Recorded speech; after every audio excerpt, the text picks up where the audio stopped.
नमस्कार आप सभी को, मैं वरुण अवस्थी आप सभी का जीएस गुरु एक बार फिर से आपका वेलकम करता हूं। दोस्तों, आप सभी के कमेंट्स आ रहे थे, मैसेजेस आ रहे थे, इसके अलावा मेल्स भी किए हैं बहुत सारे स्टूडेंट ने मुझे ये कि आप लोग धांसू सर के बारे में कुछ बोलो। अब इसमें मैं बोलूं क्या? पहली चीज तो बात यह है कि जब से मैंने वो वीडियो देखा था तो उसके बाद से मेरी बोलती बंद हो गई। मेरी बोलती इसलिए बंद हो गई कि भाई बोला वहां पे जाता है जहां पर बोलने लायक कुछ हो। आखिरकार बोलने को बचा ही क्या है? आप जिस जगह पर खड़े हुए हो उस जगह पर इस तरीके की बातें शोभा नहीं देती हैं। अभिनय सर ने जो बात कही वो अभिनय सर ने कुछ गलत नहीं कहा, उसमें कुछ भी गलत नहीं कहा, लेकिन इस टाइम पर यूट्यूब पे 3-4 बुद्धिजीवी लोग ऐसे आ गए हैं जिनका कहना है कि धांसू सर जो कर रहे हैं उन्हें करने दो, तुम्हें सपोर्ट नहीं करना है तो मत करो सपोर्ट, तुम्हें कोर्स नहीं खरीदना है तो मत खरीदो कोर्स, लेकिन वो जो कर रहे हैं तुम उनसे आपत्ति मत जताओ। मैं उनसे यह पूछना चाहता हूं, ये वही बच्चा है जिसके लिए जब रोजगार के लिए आंदोलन चलाना था तो मैं भी था उस आंदोलन में। ये वही अभिनय सर है जिन्होंने उस आंदोलन की शुरुआत करी थी। ये हम वो टीचर हैं जिन्होंने उस आंदोलन को आगे बढ़ाया और देखते ही देखते वैकेंसी इस तरीके से निकलवा के लेके आए थे।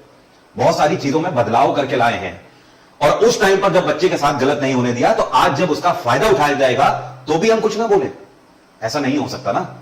तो मेरा उन बुद्धिजीवियों को यह कहना है कि आप नहीं समझ सकते, आप उस आंदोलन का हिस्सा नहीं थे। आपने कभी बच्चों से इस तरीके की बात नहीं करी है। आप कभी समझ नहीं सकते कि हम बच्चों से किस तरीके से डील करते हैं, किस तरीके से हमारा उनसे संबंध है, क्योंकि आपको दिख रहा है कि आप केवल कोर्स बेच लो। यहां पर उल्टा है भाई साहब, हिसाब किताब। यहां पर दिन में 3-4 रिचार्ज हो जाते हैं केवल स्टूडेंट्स के इतने मैसेज आते हैं और सिर्फ इतना आए दिन ऐसा चलता रहता है कि सर हमारा रिचार्ज करा दो, सर 800-250 का करा दो, कोई कह रहा है सर 500 का रिचार्ज करा दो, सर मैं सब्सक्रिप्शन नहीं ले पा रहा हूं, सर इस महीने इतने पैसे दे दो, मैं आपको अगले 6 महीने में दे दूंगा पैसे। यहां पर यह स्थिति है भाई साहब, और यह आपको शोभा देता है। पहली चीज तो यह हो गई कि स्टूडेंट के साथ तो गलत होने नहीं देंगे, इसलिए जरूर बोलेंगे। दूसरा कारण उसका यह भी है, जब कोई कुछ करता है किसी भी क्षेत्र में तो उस क्षेत्र में कहीं ना कहीं वो उस पूरी फील्ड को रिप्रेजेंट कर रहा होता है। आप इस तरीके से लाइव आके रो रहे हो, यह आपको शोभा नहीं देता है। पॉलिटी में जितने भी इंपॉर्टेंट पॉइंट्स सब पढ़ा रखे हैं, इसके अलावा A to Z जितना भी रिवीजन है वो एग्जाम से पहले करा रखा है। तो फ्री कंटेंट तो शिक्षक का देना काम ही है ना। आप सेवा कर रहे हो यूट्यूब पे तो फिर सेवा के भाव से ही आइए ना। यहां पर व्यापार और रोजगार के भाव से मत आइए। हाँ, रोजी रोटी सबकी है, उस बात को कह दीजिए, आप कह सकते हो। आप इस तरीके का रवैया नहीं कर सकते, यह चीज शोभा नहीं देती।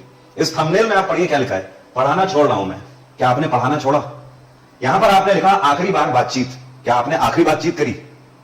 कुछ भी नहीं, सिर्फ आपने क्लिक बेट किया। यहां पर छोटे छोटे नादान बच्चे हैं जिन्हें अपनी जीवन की राह सिर्फ इस टाइम पर दिख रही है, इस जद्दोजहद में चल रहे हैं कि केवल 1 महीने का किराया कैसे निकल जाए। यहां से आकर गांव से आकर यहां पर दिल्ली में पड़े हुए हैं, उनके सामने इन सब चीजों का क्या फर्क पड़ता है? और ये आपको पहले ही कैसे पता हो गया वीडियो डालने से पहले कि अंतिम बार बातचीत हो रही है?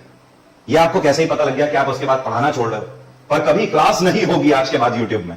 ऐसा मत करिए सर, हाथ जोड़ के विनती है मेरी, और उन सभी बुद्धिजीवियों से भी मेरी विनती है कि कृपया करके जब ज्ञान देने आए यूट्यूब पर तो केवल उतना ही ज्ञान दें जितना आपको भी शोभा दे। अगर स्टूडेंट के साथ खड़े रहना है तो ही स्टूडेंट के बारे में बोलना है। अगर आप सिर्फ और सिर्फ शिक्षक की तरफ से बोलेंगे तो ध्यान रखिए स्टूडेंट की तरफ से हम यहां खड़े हैं बोलने के लिए, वो कभी अकेला नहीं है। करता हूं आप सभी मेरी बात उन बुद्धिजीवियों तक पहुंचा दोगे जिनको दिक्कत हो रही है इस टाइम पर अभिनय सर से कि अभिनय सर ने ऐसा बोल दिया वैसा बोल दिया। तो उन्हें ये चीज समझ आ जानी चाहिए, इसमें कुछ गलत नहीं बोला। और मैं फिर से बोलता हूं कि हम कभी भी आएंगे, हम कभी पीछे नहीं हटे, ना आगे भी कभी हटेंगे। नमस्कार।